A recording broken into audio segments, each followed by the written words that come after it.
The Halden estate glittered like a palace that night. Crystal chandeliers shimmered over an endless dining table dressed in gold and cream, every surface gleaming with wealth. Servants moved quietly between guests, pouring wine that cost more than most people's rent. For Elena Halden, it was always hard to feel at home here. She had grown up far from this kind of extravagance, raised by her mother in a modest apartment after her parents divorced. When her mother, Grace, passed away, Elena had been left with almost nothing except the promise of a college fund that her billionaire grandfather, Richard Halden, had kindly set up. Or so she believed. The dinner was loud with laughter and polite competition, the sound of expensive cutlery tapping porcelain plates. Richard sat at the head of the table, silver, haired and sharp-eyed, the type of man whose presence demanded obedience. Across from him sat Blake, Elena's older cousin, arrogant, golden, and the chosen heir of the Halden fortune. Halfway through the meal, Richard stood, lifting his glass of wine. "Let's make a toast," he said, his voice commanding attention. The chatter died instantly, to another year of success and family unity, to the blessings that wealth can bring, and to the new generation, who remind us of what's truly important. Everyone clinked glasses and smiled on cue. Elena raised her own glass, feeling a small warmth of pride. She wanted to thank him later for everything, for helping her through college when she had no one else. Then Richard's gaze landed on her. There was a faint smirk tugging at the corner of his lips. "And to our dear Elena," he added, his tone light but cutting, "glad you're enjoying the college fund, though you might thank your cousin for it." Laughter rippled through the room. Blake chuckled and leaned back in his chair.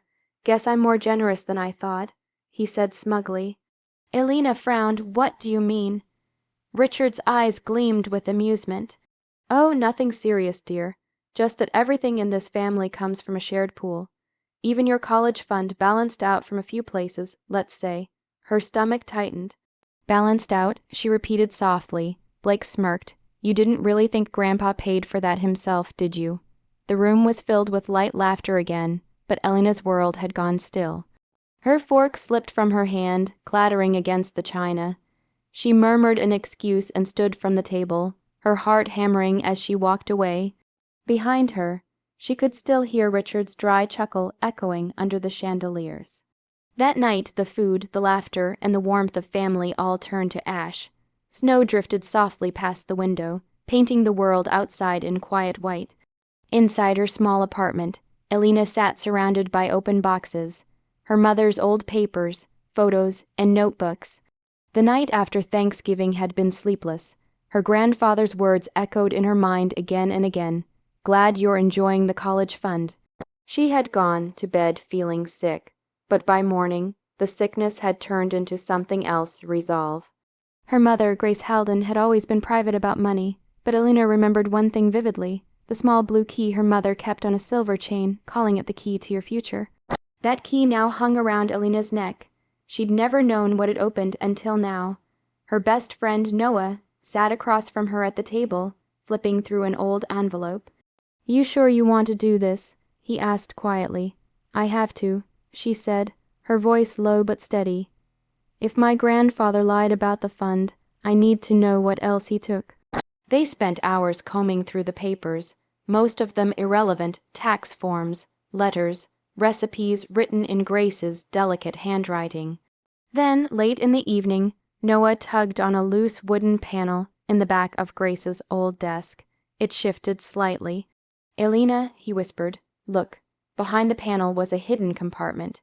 Inside lay a black leather ledger, the edges worn, bound with a blue silk ribbon.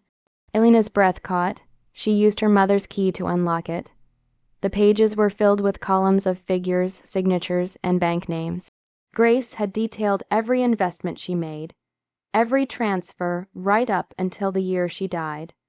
Then came the entry that stopped Elena cold. March 14, 2011.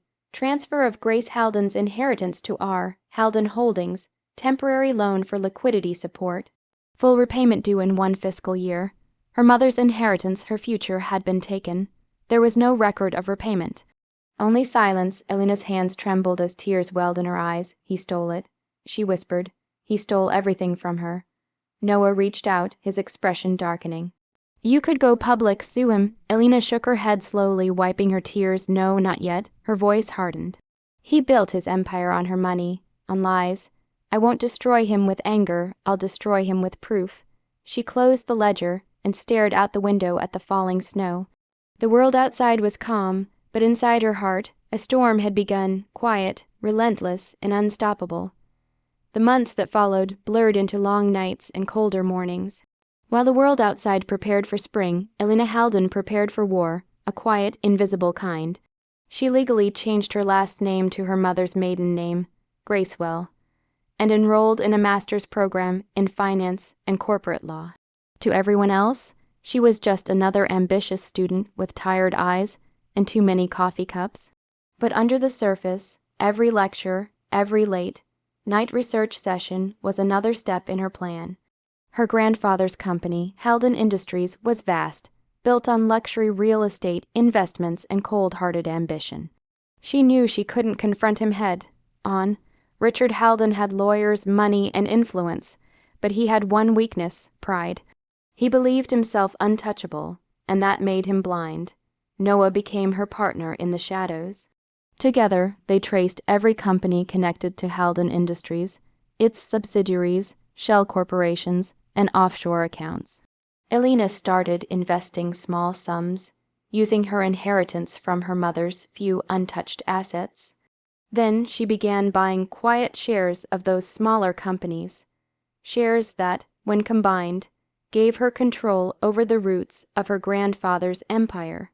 By the time summer came, Elena's modest apartment had transformed into a command center, stacks of legal documents, financial charts, and coded files covering the walls. You're doing it, Noah said one evening, scrolling through the numbers. You're actually taking control. Elena's eyes flickered to the screen, calm and determined. Not yet, she said, but soon. Her chance came faster than expected. Blake, her arrogant cousin, had begun overseeing a new expansion project, a luxury development in the city. But the project was bleeding money fast. Elena, under her alias, became one of the silent investors who rescued it, earning Blake's praise and trust. He never realized she was the one holding his leash. At the next family board meeting, Richard glanced at her, faintly amused. Elena, dear, he said, I hear you're dabbling in investments now. I am, she replied with a polite smile. Learning from the best, he chuckled, unaware of the quiet defiance in her tone. By autumn, Elena had acquired enough influence through multiple holding groups to own 49% of Halden Industries' controlling interest, and she wasn't done yet. She didn't need to shout or seek revenge in rage. Her silence was her weapon, and every deal she made was another piece of her mother's legacy restored. And when the final piece fell into place, she knew exactly when she would strike Thanksgiving. A year passed, but the Halden estate no longer shone as it once did. The marble floors seemed colder, the chandeliers dimmer. Rumors had begun to swirl in the business world, whispers of collapsing partnerships and sudden sell-offs. Richard Halden brushed them aside, insisting everything was under control. But for the first time in his long, proud life, control was slipping through his fingers.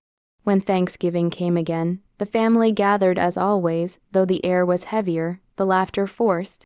Blake looked more tired than arrogant now. His failed project had drained millions. Yet he still smirked when Elena walked in, dressed simply but elegantly. Look who's back, he muttered, swirling his drink. Guess charity season isn't over yet. Elena only smiled. You could say that. Richard sat at the head of the table, as always, his presence still commanding, though his posture had wilted slightly. Elena, he said, gesturing to the seat beside him, glad you could join us. You've made quite a name for yourself this year. Gracewell, was it? I hear you've been buying companies left and right. I suppose word travels fast, she said calmly, taking her seat. He chuckled. A woman after my own heart. Dinner went on, filled with brittle conversation and half-hearted jokes. When Richard finally raised his glass to give his traditional toast, Elena's voice cut through the room. Before you begin, Grandpa, she said softly, I'd like to make a toast this year. The chatter died. Richard looked mildly amused. Oh. Go ahead, dear. Elena stood, her her eyes calm and steady. "This year, I'm thankful for the truth," she said, "for learning that family doesn't always mean trust, and that kindness can hide betrayal." Blake rolled his eyes. "What's this? A speech?" She opened the folder in her hands and laid it on the table. Inside were documents, share certificates, bank transfers, and copies of her mother's stolen inheritance records. Richard's face paled as his eyes flicked over the pages. "Glad you're enjoying my company shares, Grandpa," she said quietly. "As of this morning, I own 1% of Halden Industries." "It's mine now." The room erupted in gasps. Blake stood, shouting, "You can't, I can." She interrupted, her voice calm but razor sharp. "Everything you built with my mother's money now belongs to her daughter. You taught me well." Richard's hand trembled. "You've ruined this family," he rasped. Elena looked at him one last time. "No," she said softly. "You ruined it years ago. I just stopped pretending." As she walked out of the glittering, broken dining hall, snow began to fall outside, soft, pure, and silent. For the first time in her life, Elena felt free.